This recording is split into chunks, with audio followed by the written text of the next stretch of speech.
Hey everyone, so recently you must have seen in your Transact that we have released a new store which is WIP store. So exactly what is this WIP store and how it and in what purpose it is used. So this particular WIP store, it is added in settings module. So let us go to settings module and then let me show you. So if you'll go to settings module, go to inventory, and here is the WIP store. You can define your WIP stores here.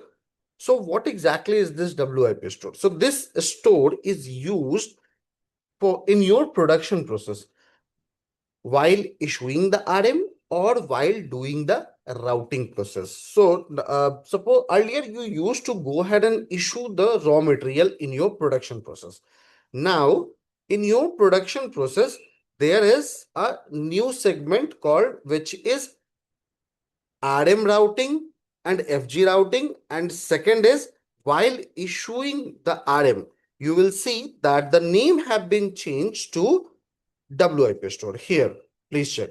If I will go ahead and simply just click on used estimated RM, so 100 meter needs to be used, 0 is used so far. So if I will go ahead and simply mention 50 quantity here, my 50 quantity of this particular RM will move to WIP store.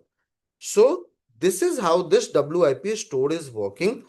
It will come in your inventory. It will be used for routing. Once you will start the routing, the stock of that particular item will move to the WIP store, and once you will complete the routing, then after you can go ahead and see the it in the final stock. Now WIP stored stock can be checked in inventory or in production process. There is a managed WIP store. There you can go ahead and check. I hope this particular video will brief you on the WIP store and you can use it as per the requirement. Have a good day ahead.